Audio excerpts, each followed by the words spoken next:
think it started then, yeah? I think, yeah. We need to wait for the thumbs up. Yeah. Okay, cool. Hi.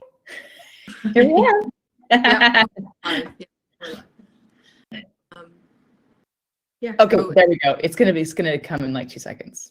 Oh. There it is. Yeah. There. Here we are.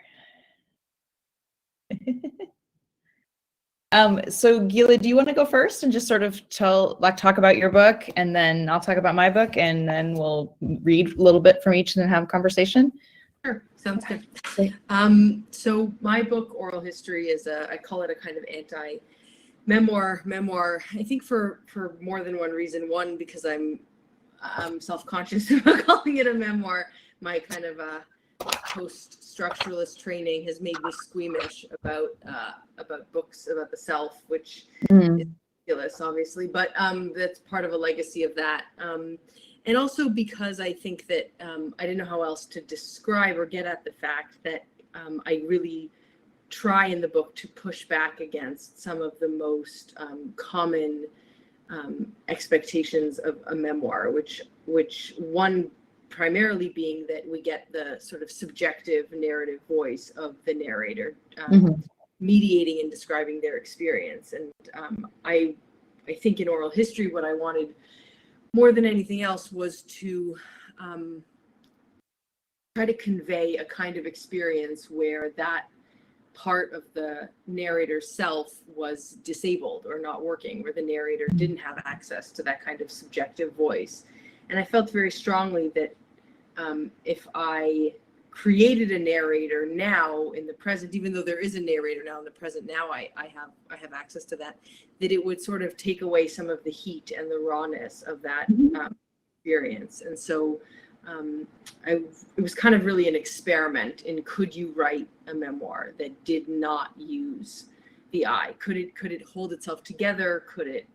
How much could you stretch readability, to get that across? And I think that's what makes it feel like it's not a memoir in that sense, where it's more either an enactment or a kind of performance or something like that. So that's sort of some of the history of the book. And then I guess I can read a few pages. I'll read just from the very beginning, because I think that's the sort of stage for what it is. And then I'll hand it over to Emily. This is just from the very beginning. The protagonist is 12 years old when her father dies, and 27 when her younger brother runs away from home. Between these years, the girl is functional, intelligent, reflective, amiable, engaging, serious, and often funny. She makes friends and gets scholarships and helps people, her family primarily, and often in unconventional ways. It's evident to some of the adults she encounters that she's working too much, and it might be a way of coping, but she does not speak emotionally about herself, and so in spite of how extroverted she can be in public, she's rather shy and self-effacing. She's not depressed or particularly withdrawn. She believes she's doing her best to make her dead beloved father proud. Everyone agrees that she's a good kid. The only rather unusual feature of these years is that on 3 separate occasions, she falls in love with older, tougher female teachers, but when invited to connect to them, she can't find a way to speak. Throughout these 15 years, she has a vague, inarticulable sense of being far away, but when asked what from, she has no clue, and every attempt at therapeutic intervention ends up diagnosing her with grief. It's only when the brother leaves that suddenly she falls apart, a world of needs and feelings exploding like a submarine that has been spit up on the beach. She did not know it at the time, but for 15 years, the part of herself that told her what she wanted was totally submerged and inaccessible. Where had all these feelings been? Why hadn't there been any clues that some vital component of her psychic apparatus was mute and decommissioned?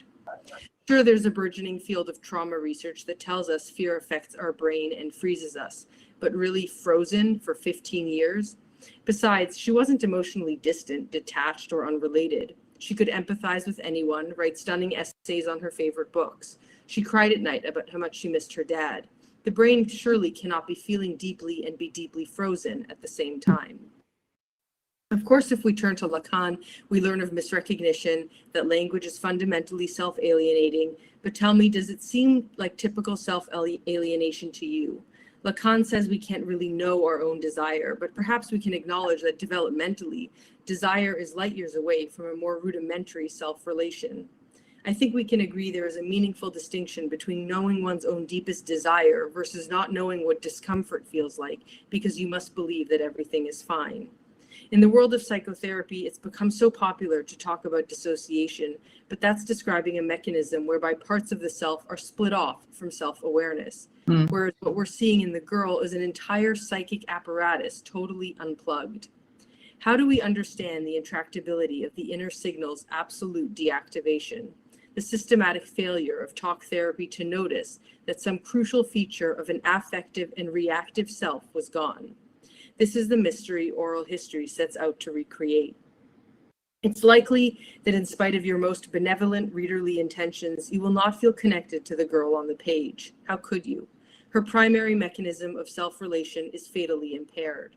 Turns out, even though we tolerate a range of narrators, we still expect them to, well, at the very least, narrate.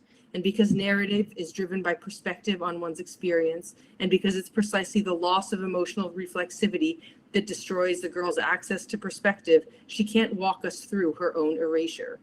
Whereas traditionally memoir depends upon restoring and reconstructing feelings that we assume we must have had, even if at the time we didn't necessarily know precisely what our feelings were, oral history reenacts what happens to a narrator when her feelings are neither known nor ever even had. What kind of experimental form can dramatize the self's evaporation? Is it still technically a memoir if instead of getting closer to the self, we watch it bear its own repudiation? When a memoir is a ghost story, what genre are we in? I love that one. If it's a ghost story, right? There's a great collection of Kafka's letters where he talks about letters being a conversation among ghosts because it's become a memory. So it's like, I really like that that idea applied to memoir, and it makes me think so much about how we remember, how we recreate. So I have a lot of questions for you that I just wrote down while you're reading that. I'm just going to read one chapter I'm going to read one paragraph from my book that is about memory, in fact, and time, because I think that's one of the connection points between these two books and in memoir in general is how we cross time, collapse time, expand time, and how that lands for a reader. And that in some sense is a little bit independent of the subjective self, because you're rendering particular times, the time of this, the time of that, which are kind of disconnected from the, I don't know, the self-reflexive self or the self-reflective narrator, however you want to say that. So anyway, so this is about the backstory here is this book, Sanctuary, my book, this book here that I pulled off the shelf that I wrote. It's about losing my son and then having another daughter and trying to figure out like how to reconcile the experience of parenting a very terminally ill child who was basically non-functional for most of his life and died at 3, to a girl who is basically 7, might as well be 19, and is completely normative in all the developmental ways that her half-brother wasn't. So it's kind of about, this section is about, I think it's interesting because when you were saying that performative quality of the self, you know, I always talk to my students about the terrors of small talk. It's like, we'll ask you questions and it's like, all of a sudden you're in this like spiral of grief because you don't know how to answer. So this is when people ask me like, how many kids do you have? Are you going to have more? And other weird things people say that's none of their business, but tend to do all the time. It's about memory. Memory, with its strange and extraordinary power to make and unmake the world, is perhaps itself an accident of evolution. What is forgotten inside what is remembered? How do we pluck the most significant moments out of the rank and file of ordinary memories? These two children, one so different from the other. Does this make me two different mothers, two different women leading two wildly different lives? Must I separate them? Should I just forget about the other woman, the other child living a totally different life ever existed? I don't think so. Perhaps we can live our best lives only in the moments when past and present converge and recombine, like in the coiled DNA helix. Maybe we live well only when we understand that our lives are always spinning inside chaos, with possibilities both wondrous and catastrophic moving side by side within even the tiniest revolution. Maybe we have to live all of our lives and all of their pain and joy all at once and at the same time. What is required for us to do that? So the project of this book was basically to talk about the word resilience and its usage in the cultural vernacular. And it's basically trying to launch this statement that resilient and strong are not synonyms. They include each other, but they're not necessarily interchangeable. So, yeah. Yeah, I mean, that was I just thought that was such a powerful dimension of your book. And I guess I think this is another way in which we're trying, the projects are kind of similar. I was thinking about how, as I was thinking about resilience, Emily, you talk so much about, you trace the etymology of resilience and the history of it, and when it entered the language as a descriptor of a human trait, which it wasn't originally either. And I was thinking about how, part of what was so hard for me to get at in the book was trying to show that, what we think of as the self can really break. Like it can really be damaged beyond repair, or it can be bent in ways that are very hard to recover from. And what I was struck by was, why is that so hard for us to imagine? Like, why is it, and that's where I think resilience is a sort of, it's like a defense against believing that. Like, to continue to insist that we're resilient is to continue to believe that we're like the same somehow, no matter what happens to us. Right. Yeah. I mean, I think that's really interesting. And I think too, it's the idea, I mean, I certainly feel that there are things that just smash a person. Like they smash the self. Like it's kind of the way that people used to talk to me about Tay-Sachs disease. They'd be like, oh, your son's fighting this battle. It's like, no, that was like basically a big elephant foot crushed him. Like there was no battle happening here. And I do think there are some things from which people never recover. I think that's totally true. And where parts of the self are maybe lost, and where they go, who knows how they sublimate or turn into different behaviors. But I think that there's a way of understanding those selves, and this has to do with time too, as they're never fully lost. Like, so you're kind of always carrying the pain of that flattening experience, but you're also layering on top of it all these other experiences that somehow alter your memory or metabolization, if that's a thing, of the other life or the other event.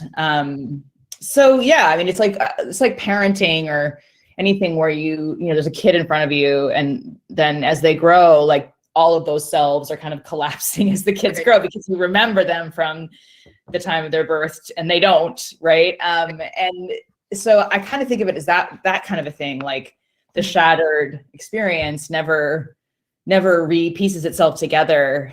You can never, if you shatter a mirror, you can't put it back together perfectly. So, the scars remain or whatever. I think just in American culture, people just don't want to hear that. They want to hear that there's a solution, and sometimes there just isn't. Right. Yeah. And I was also struck by, I think this is a point, I think we both try to get at this in our books. I mean, I think you detail the way that you had the experience that because you were having another kid, the assumption you were met with from people was that you survived, like miraculously, or you're fine. Yeah. Because otherwise you would not be doing this thing. And I felt part of what oral history tries to document is that every time I would walk into a therapist's office, they would be like, you're good. Like, okay, bad things happen to you, but you're here, you're doing a PhD, you must be intact. And I couldn't find the language to convey that one could be totally functional and even fine, I don't know, in a certain sense, and still be really, hurt and broken. And I there was something, I don't know if time is a way to get at that, or resilience is a way to get at that, but it seems so hard to convey that. I think that we're kind of battling that here.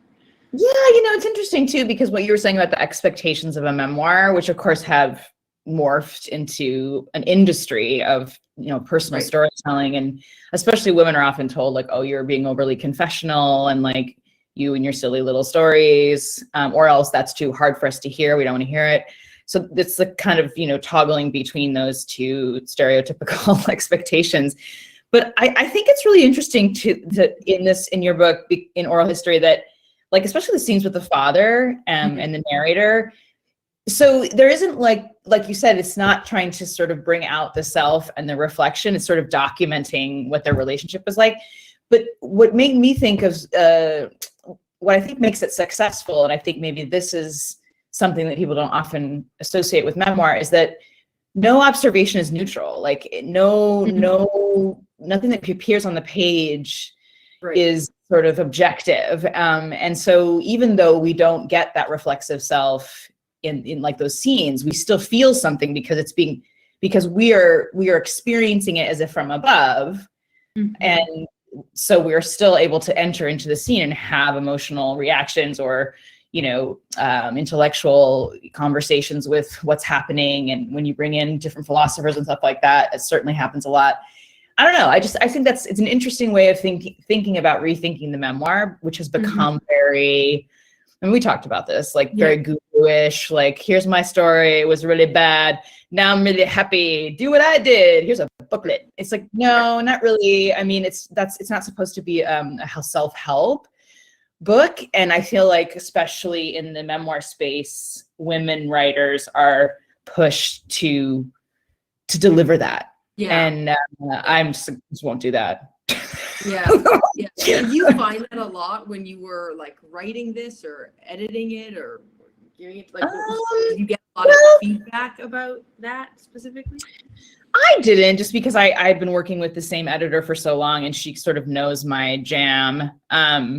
But certainly, writing any book about the self, and especially, like, I would say that it's probably more of an issue in my first book, which is about disability. And like, there you've got the whole like overcomer, you really get pushed into that sort of, sort of veneer of body positivity. You have to end on a happy note, or you have to say like, I'm not really disabled, I overcame my weird body, or whatever it is you want to say. And I didn't do that either, because I think that's dumb. And it's also really harmful, I think, for people to feel like they have to overcome anything, frankly. So I'm with you on that. It's like, just accept that part is broken, or it's never going to be the same. And you may not even know what the method is to heal it. So that was interesting to me when you're talking about the failure of talk therapy.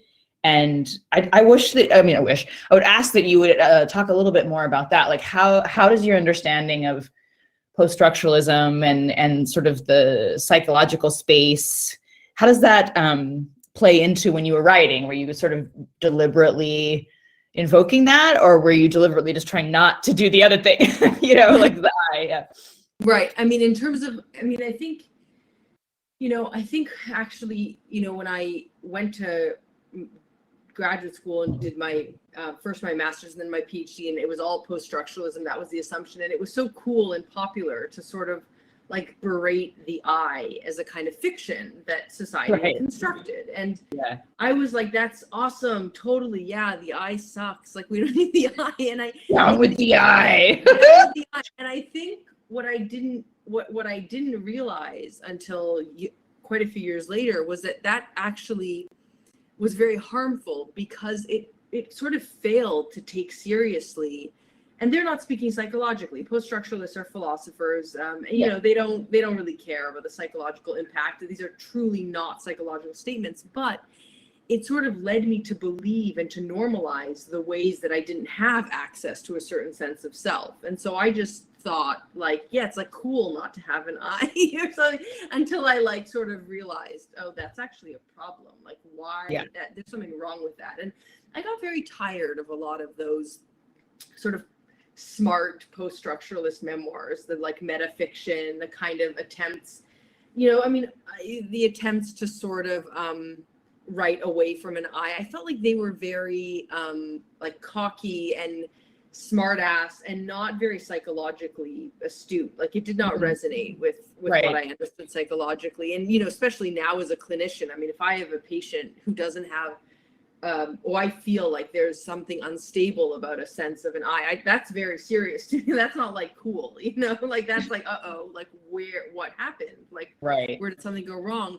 But I think that, so it's like easy to sort of have a problem with the academy for this, but where I think talk therapy is also sort of like kind of has its own blind spots is that they assume a patient, in my experience at least, they tend to assume that a patient kind of has this more or less sense of themselves and can talk about what they've been through and where they're hurt and what's wrong. And I couldn't do any of that. I was like, it was so normalized for me to have things be chaotic and problematic that I didn't know how to present it as a unique problem that needed to be untangled. And I feel like that's where talk therapy, you know, I think you said this the other day when we spoke, but like sort of the worst stories are not going to get written in memoir. And I feel the same thing about talk therapy. Like some of the most unbearable stories are not going to get heard because we have such a limited way of understanding how people can sound or something. But those things that's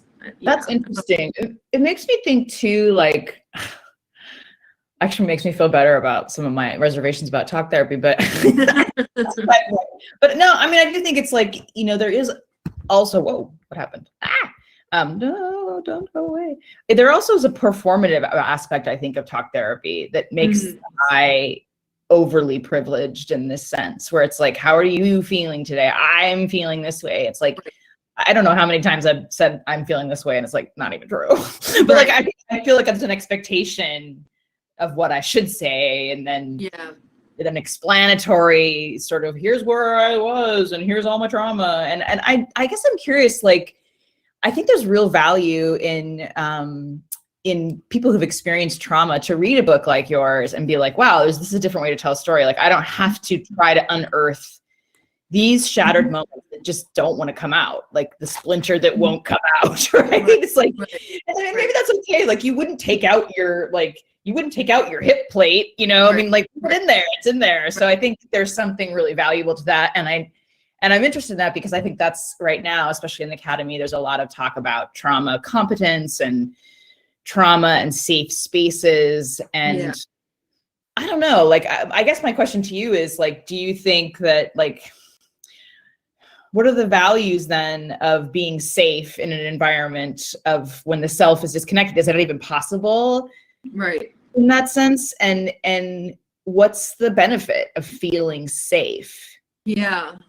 I mean, I'm very skeptical. I don't know how one even gauges what feels safe or not. And I think the people that are the loudest about what feels safe are often the most emotionally privileged. You know, I don't even mean privileged by class, although that often corresponds, but I mean even just emotionally, like you have to kind of feel so confident and know yourself so well to know when you're being impinged upon. Whereas part of the project of this book was like, I had no idea I was being impinged upon, like, until years and years later. I didn't feel it. And I think that's like a radical thought. We assume, and this therapy does this all the time, we assume that patients know what the problem is or where they've been hurt or how they've been hurt. And if they're honest, and we're honest, they don't know. Like, that's the whole, they just know something is wrong, maybe. But so, but I mean, you didn't talk at all about therapy in this book, and I'd love to hear, like, what is your thought about it, or did you find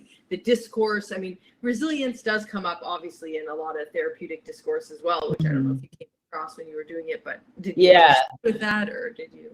Well, I mean, I've been in various kinds of therapy since I was about 6, and I think that some of that's been helpful and some of it hasn't been as helpful. And I tried all of the EMDR and I just was giggling, so that didn't really work. I think I think I'm very resistant to sort of traditional therapies. It's, in some ways, it feels like I have a therapist now, and there's no sort of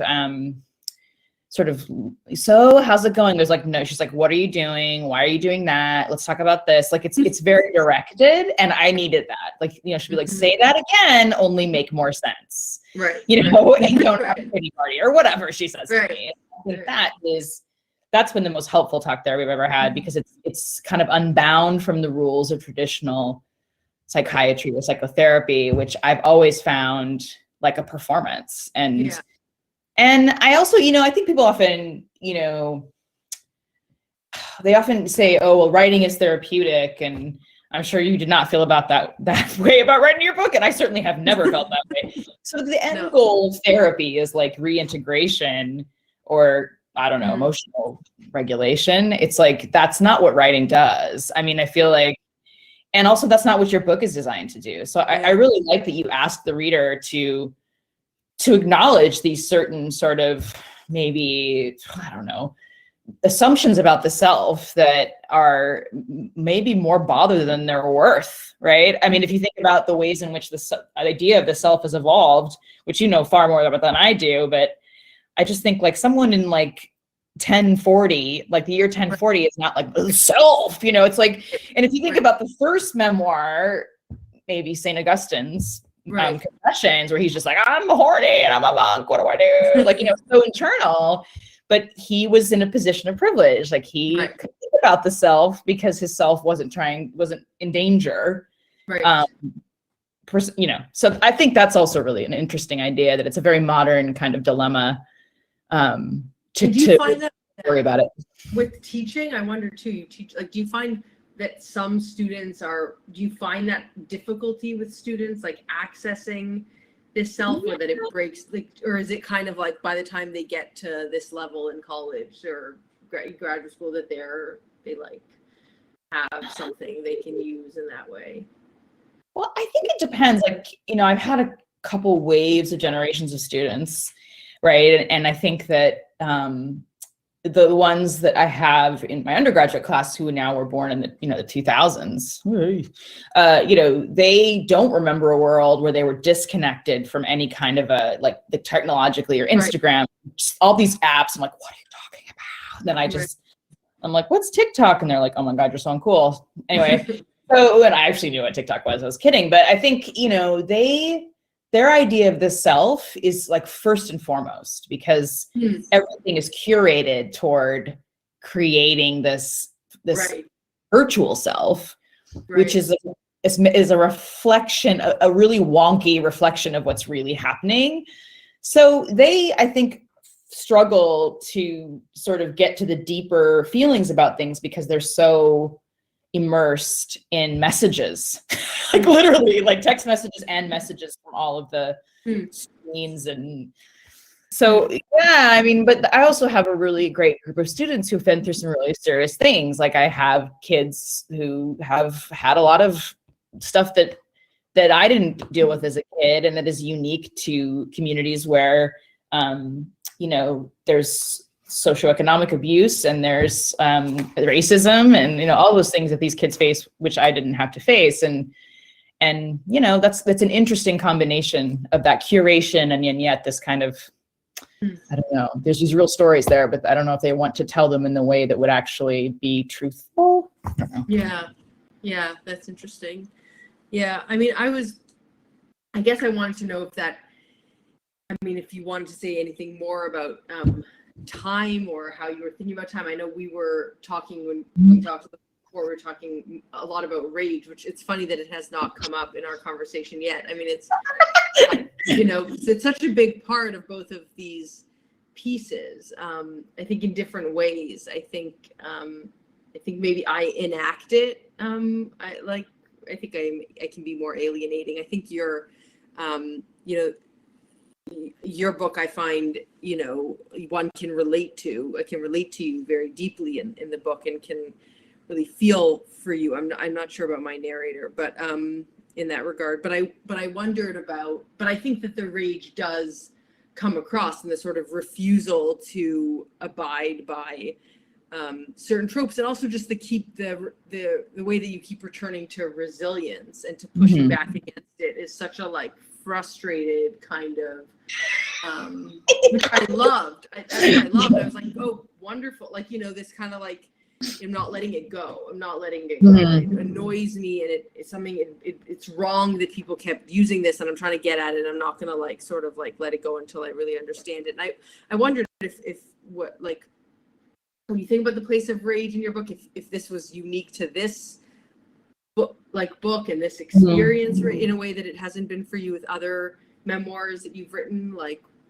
Oh, I think rage is a part of everything I've written. I mean, it's not, and I say that, and I know that sort of the angry woman is a trope that we're supposed to not be. But I mean, I definitely feel like rage is my most focusing emotion, and it's not usually rage at.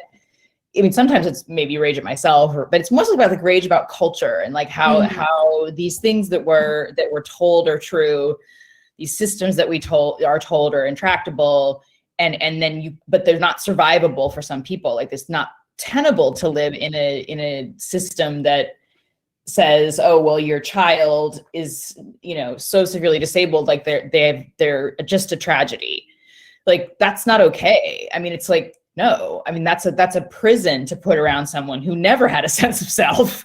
And Right. so in some ways I'm, like, my son didn't have any sense of self or any cognition about any of that. He was liberated in some sense from that. Like, his suffering was physical, but it wasn't existential. It wasn't the kind of suffering that we make in our minds. But in terms of time, I think it is, we talked about that sort of like by the watch time, chronos time, and kairos time being the times of these things or the other that the Greeks had, this sort of separation. And I think what is important about rage in memoir, what I've tried to do, is to mitigate rage sort of erupting in scenes. And more saying, like, this is the time when rage ruled, or this is the time when I was fueled by rage, not like it's 10:25 rage. I think there's a kind of time functions in that way too. And also, what's great about the feeling of rage is that it almost requires some kind of a grasp at a solution. I mean, it requires activity. It requires the exercise of agency in some sense. And that can be really, really threatening and awful, like picking up a gun and hurting someone. Or it could be like, I'm not going to take this story. I'm going to write my own story. I mean, the engine is like hot. And I think that's where we get a lot of narrative that feels close to the bone, because it is. Yeah, it's interesting. I mean, I think, I get at this in the final section of the book, but I definitely have found with, as a patient before doing my own training, that rage is one of the few emotions that analysts are really just not trained to tolerate. It's sort of like, really? like, wow. Well, it's sort of like, I mean, they're sort of like, well, that's really, I need you to, I don't know that it's so much that you're, it's not a kind of misbehaving. It's not about acting out. It's more about rage is something that can be so totalizing and so can make the other person so helpless that it can, in my experience, analysts are just deeply frustrated by rage. It's like, well, like, I don't, we have to, like, what do you want to do? Like at some level you have to get over the rage and then we can work on the problem. And it's like, no, like, I want you to tolerate how enraged I am. And I feel like there's something that is so difficult to tolerate about rage, and that it's why, and I think it's one of the reasons, connected to one of the reasons it's missing from memoir. Like, we don't want our narrators to be too enraged either. I was thinking about this in relation to women. Yeah, sorry, go. Yeah. Well, no. I was just gonna say that the rage and the woman thing. It's really interesting because we're often like, it, like when you were saying, I don't know if the narrator here is likable. I don't think she's likable or unlikable. I think she's just complicated. And I think that ideally a memoir should have those elements, like of deep complication and contradiction. And I think, men can be as rage-filled about anything they want, and then they get elected. It's like the dignitary, like made presidents, for example. Right. Women show rage. It's like, it's unseemly. It's seen as literally disobedient. Yeah. And you'd think it wouldn't be that way. I mean, we think in 2021, it's or 2020, whatever year it is, we think that's all over, but it isn't.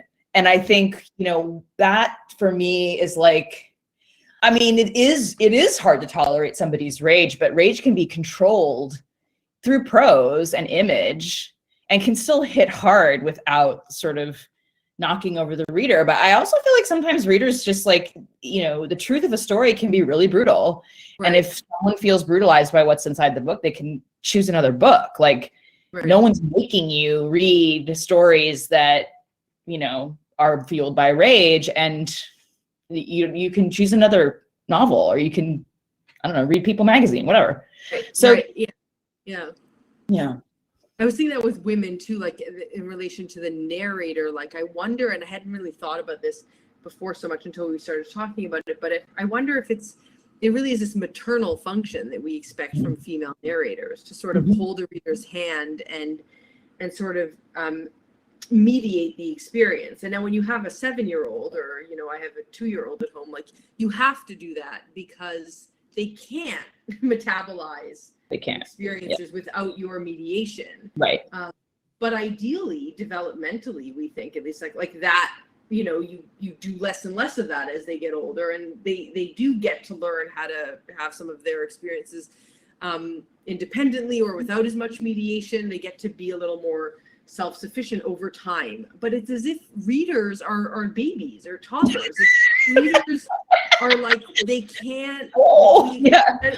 Don't you find that? I mean, I found when I would have talked to editors or whatnot about oral history, and they would often say, but the reader won't understand. And I was like, why would the reader not understand something? Or why would the reader not be able to handle something? Or why do I need to explain it as much to the reader? And it felt as though the image of the reader was one of you know, this kind of really infantilized sense of someone that needed their hand held and a lot of care and a lot of, you know, being walked through. And more from women than from men.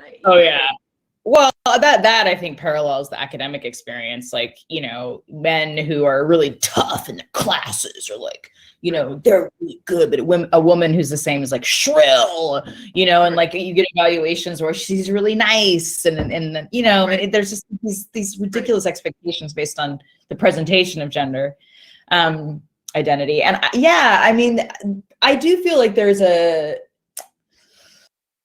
I think that sometimes, I think that often publishers underestimate the reader's potential to go somewhere with someone that's scary, and because it's in a book. Like, I don't know, I have really strong feelings about, you know, whether or not, like, I understand that there are trigger warnings. I understand why we have to do those. I try not to, because I just feel like well, the whole world can be triggering if you really have some serious trauma. Like, you're gonna stay inside? Like, well, now we can because it's the pandemic. Everyone's getting a little funny, but like, I think, you know, that to me is like, you know, this is a narrative. Like, if it's triggering, stop reading. Like, it's not like if someone's abusing you, you can say stop and it will stop, but you can stop reading. So I just think that publishers need to trust readers a little bit more. Like, especially when it comes to women writers, I think there doesn't have to be a happy ending wedding at the end. There doesn't have to be a redemption. The woman doesn't have to be good. She doesn't have to do all the right things. She doesn't have to love the right way or grieve the right way. And I think that's, like, you know, the contribution of your book to that is basically that kind of that liberation of the self, because the self, any self that's female in a book, isn't the systems of patriarchy and like functions that way inside the world of the book because there's no other way to function. That's where we live. That's what we have to deal with. So I think in some ways untethering the sort of notion of self allows for a more sort of nuanced understanding of the systems at work in someone's life in terms of trauma, like that kind of hovering above. And have you found that, like, I know I've heard you say, I think in this, or maybe in something I've read online, where like you were hoping that if people would read this that had been through things like this or been dealing with grief, that they would feel like their stories were more possible or they had more ways to understand that. I think that's one of the gifts of your book. Have you felt that when have you heard that when you've toured or presented, like that have you had a chance to sort of hear that from people? I'm sure it's had such an impact. Yeah, I mean, I think a lot of people just say I feel less alone reading this because I just, you know, I think what's really hard is if you have had, like, I work a lot with women who've lost children in various ways. That's a very distinctive loss. And it's like, you know, you feel lonely in that loss, I think, a lot. And the people think will be helpful isn't always helpful. In fact, it's hurtful. In a better place, you know, at least it's over. Like, you know, things that people aren't meaning to do that in a hateful or in a damaging, but it lands that way because the person's, it's not fixing it. So I think just being acknowledged, it's just like any kind of representation. If you see your story represented in a book or your face represented in a magazine, you feel like a self, I guess. I mean, you feel more solidified in your sense of purpose and meaning. But I've definitely heard people say, like, you know, the brutal truth of a story can be comforting just because it's actually true.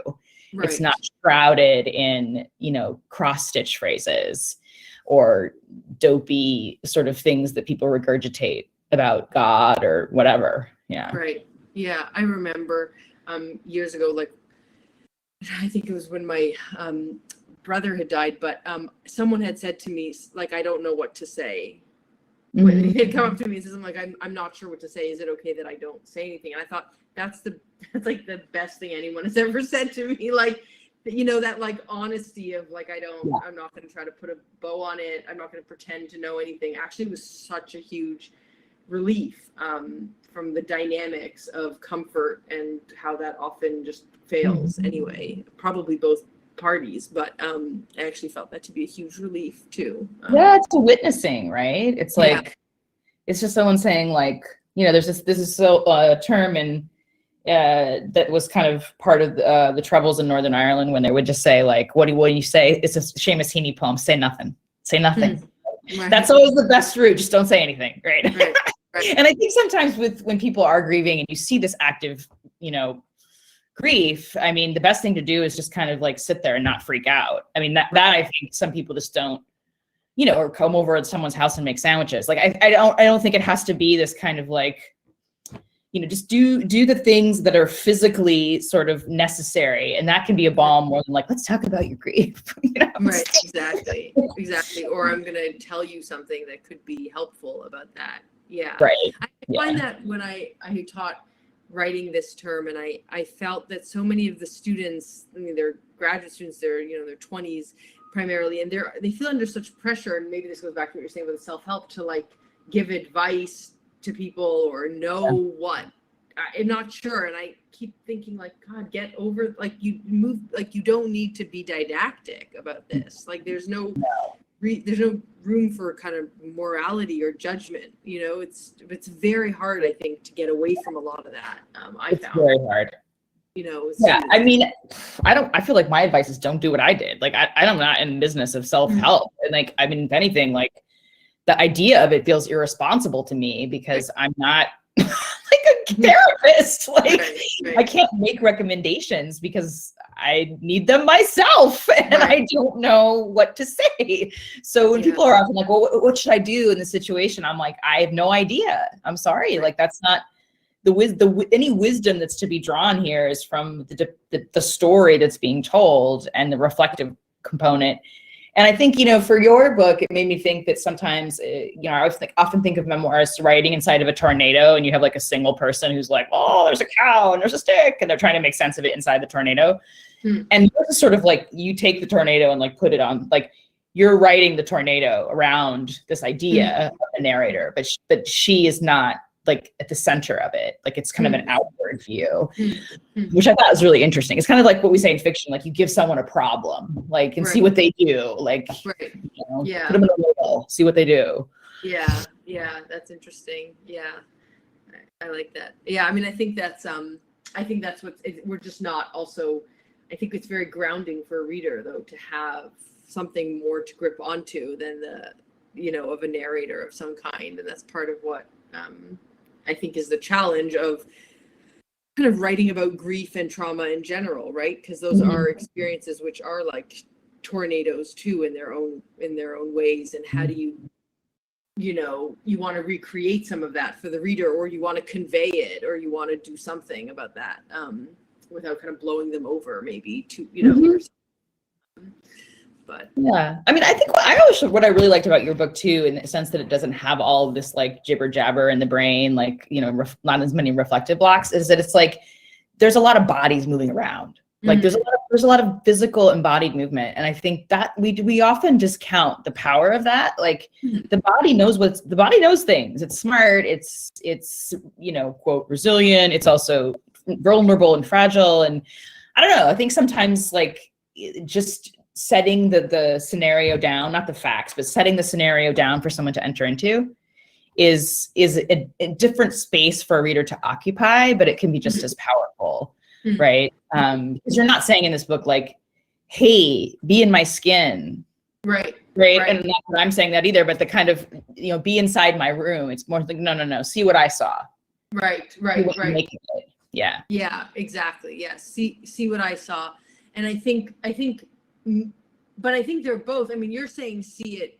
Would you say you're saying like see it through my eyes or be in my room? How would you say it for yourself? How would you characterize it? I would say that the role that reflection plays in the way I probably write memoir is that it's sort of those reflections on scenes that have come before, or, you know, sort of pulling back and being like, this is what this means.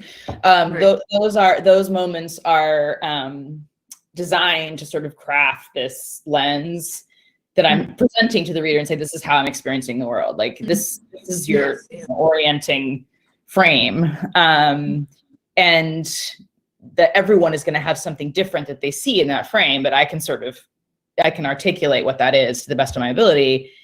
And then you're sort of teaching them how you view the world versus, you know, showing them the world and teaching you how you were disconnected from it, which I think is a really great thing in your book, is that it's like, yeah, people get disconnected and they don't know. Right. So you can't know what you don't know, right? Right. Yeah. Thank you. It's very. I'm realizing. Do we want to have any? Should we give anyone a chance to ask him there? No, because my dad will ask a question and he's been forbidden to do so. Oh, he's been forbidden to do so. I don't. I mean, we can just keep talking then if we don't want to open it. Yeah, I mean, I wonder, like, I'm actually curious about what you said when you were, you know, taking this book around to different publishers. Like, what kinds of sort of responses did you get that solidified why you're doing it this way? Yeah. And we're going, probably. I mean, I think, you know, the most painful for me was a lot of people had said to me, if you could just add the I, it would be like a bestseller. We'll make it a bestseller. And I was like, ugh, what is it like what does that even mean? That would be a different book. You're saying if I wrote a different book. And it was just like, I felt like, that's I don't dope. know what, yeah. Right. I don't know what they meant. It felt like they wanted a different story. I mean, I don't think it was, right. It felt painful because it felt like someone is saying, if only you were different in these huge ways. You would have okay. yeah. Great. Yeah, I'm not. So, and there's nothing I can do about it. There's like, I can tweak things, but you know, I think that most of the feedback I got, I mean, a lot of the indie presses were like, yeah, like totally got it and we're not saying, you know, change too much. That's fine. But the big presses were very much like, if you could just, it's just too hard for a reader. If you could insert an I, or like, where's your present day voice? I mean, I can't tell you how many times people say to me, like, you're so friendly. You explain things so well now. Why can't you just do that in the book? And I was like, well, no, because that's not what this book is. I promise I'll do it later, but this book is really not, it would kind of just kill the project. And they were like, yeah, I don't see it. I think if you could just, you know, bring that voice, your present day voice into it and explain what's happening and just add that self-reflection, then the whole thing would take off in a very different way and the reader could really follow it. And I really wrestled with that. Like, could I do it? Is there a way I can make that happen? And really kind of hated myself. Still kind of do a little for not being able to do that. Like, I feel like that would have, you know, made it a 1,000 times more accessible. And it could have worked as a different project. I think I was just so scared of losing the very particular point I wanted to make with this. I felt like that point I could make in many different ways, I guess. I don't know if that makes sense, if that answers. It does. I mean, I actually think you could write another book that's completely different, that shows a trajectory of how you got somewhere to, you know, that isn't, you know, that way. But yeah, I mean, I think it is really hard in the publishing space, to say, like, you know, these are my sort of aesthetics and I don't want to compromise them. And I mean, I had this experience. I only worked with like one editor because she's my favorite person. But I wrote this really weird book about Frida Kahlo, which is coming out in June. And of course, like she was like, this is great, but I would never, this is not going to go to a big house. And she was right. It's like, went to a small independent press. Maybe I could have made that book sort of big, but it's my favorite book that I've written so far in some ways. Weird. And it's like, I'm glad that I kept it weird. because I feel like it's doing something artistically that's never going to be possible at a bigger house, unless I turn into a man overnight, in which case I could probably do that and get away with it. But I mean, that's the experimental stuff, I think, is, I mean, I love that book, George Saunders, Lincoln and the Bardo. I love that book, but it asks a lot of the reader. Like his work has always been like that. So those are the kinds of writers I really appreciate, because it's like the grappling is part of the joy of reading nonfiction. What does it mean? Did you feel tempted? Did you feel like you could have changed things about the Frida Kahlo book? Did you feel like what did you feel like was at stake for you aesthetically in not doing so? Well, first of all, I didn't feel like I didn't know what I was doing. There was that.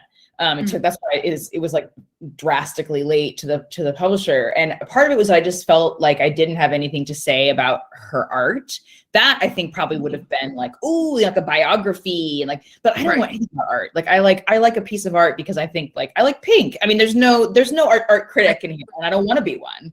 I just know that I've responded to her painting since I was young, and I've always had this kind of obsession with her. But that's a personal thing. So, but yeah, sure, if I had really like worked on it or had any time to sort of do that, to blow it out in this way, there's Frida Kahlo socks in every CVS, I probably could have capitalized on some of that maybe, but I don't know. It just wasn't what I wanted to do. And it was the articulation of a very interior relationship I have with a woman that I literally have nothing in common with, except that she had one leg and so do I.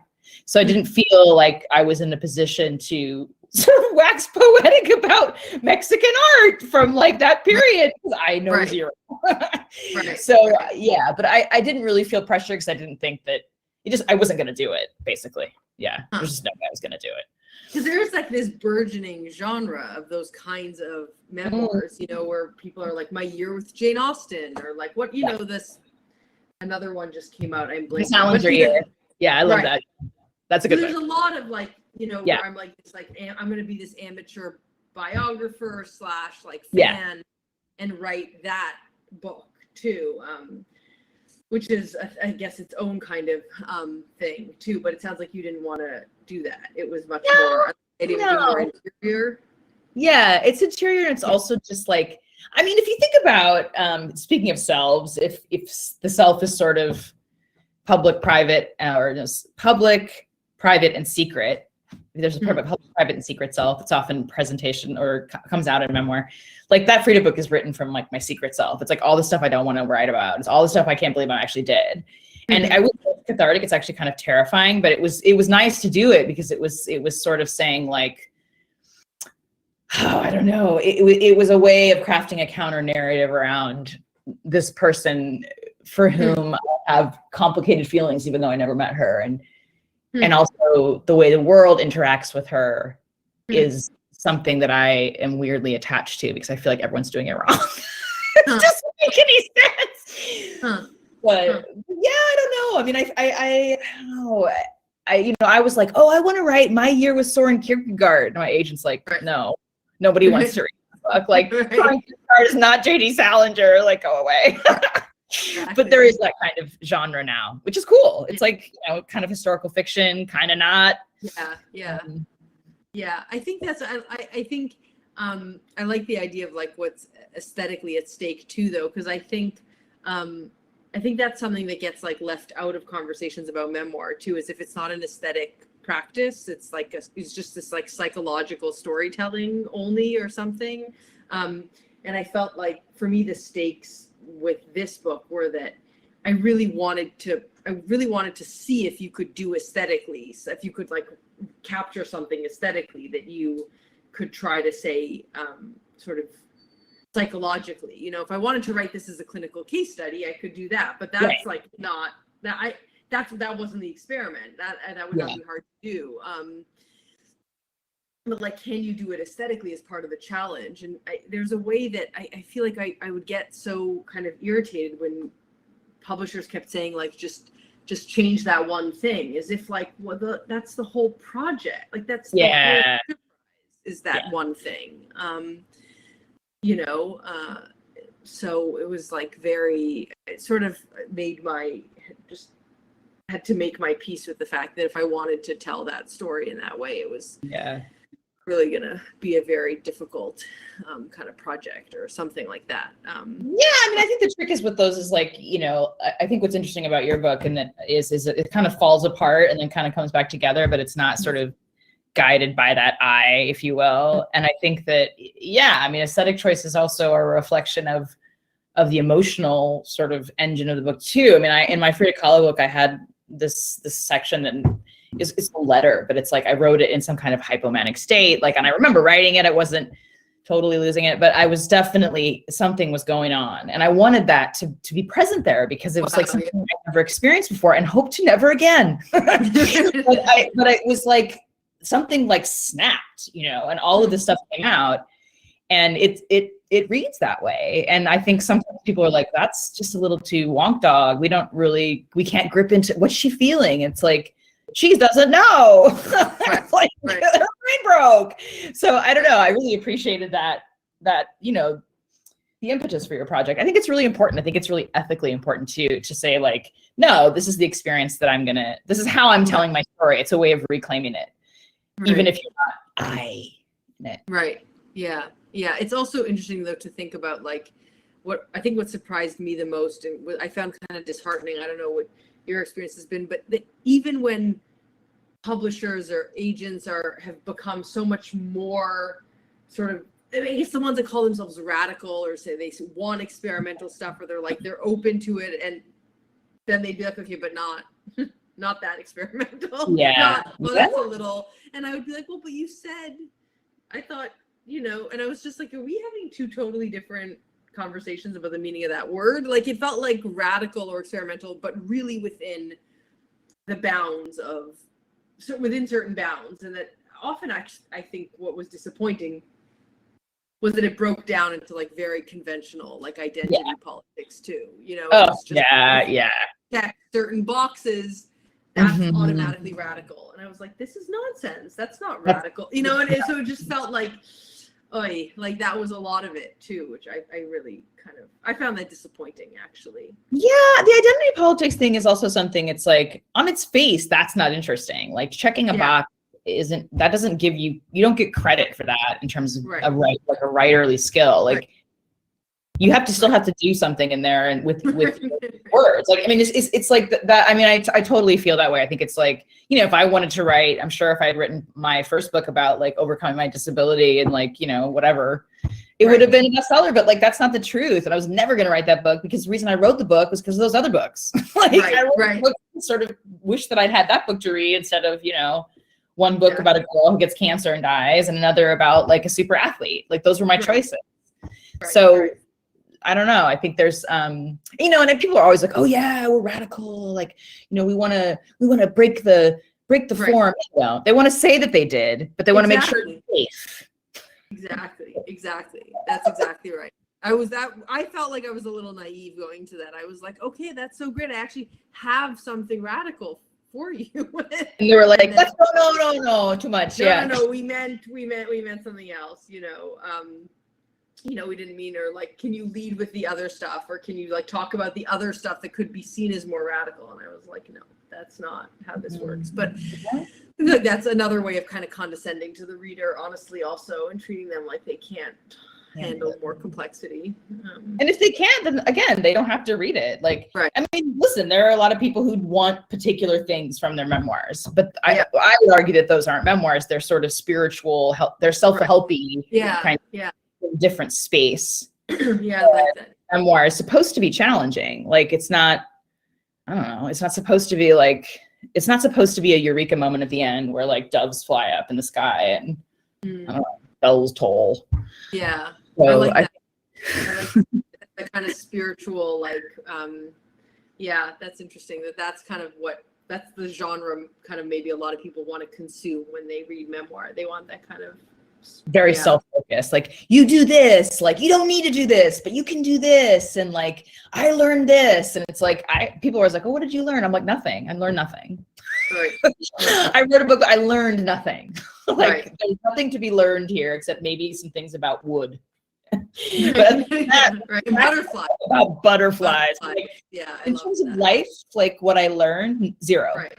Right. In fact, the more I know, the less I know. Right. Yeah. Yeah. Yeah. Yeah. No, I loved that. I learned a lot, but I realized we're sort of out of time. I'm not sure if I want to read your Frida Kahlo book now, and now I'm totally gonna pre-order it or something. I'm very excited. It's actually really pretty. It's got cloth. Is it out yet, or it's coming out in? It comes out June 16th, and it's on the cover is a picture of her prosthetic limb, which was she never showed to people that either weren't her lover or someone that was taking care of her, and so it's right on the cover there. It was like such a beautiful leg that she never showed it to anybody, which I think is really interesting because she was very elaborate, with all of her flowers and rings and but she never showed that to people, and now they're like behind glass in museums. Very strange. Wow. Yeah. Well, I'm gonna get that. I'm excited about that.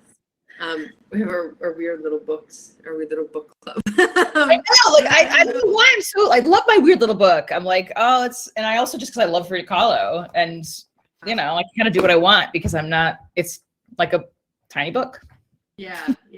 Wow. I'm excited to read that. Well, I don't want to keep doing, but I want to thank you, Emily, for doing this talk with me and talking. You're welcome. Thanks for asking me. It's very interesting and fun, and hopefully the Seminary Co-op will get to, they'll be posting this on their YouTube, so hopefully people will get to enjoy some of this conversation. And I'm not sure, it's without a moderator. I guess we just moderate ourselves and say goodbye and go back. Well, it was a really good conversation. Thank you for asking me. It's fun to talk about these issues. Yeah. Thank you so much. And now we're back to the kids. Yeah. Right outside the door. Okay. I know, they're like, come on. Yeah. I know, exactly. They're saying it's not recording. All right, well, take care. Thank you so much. Have a good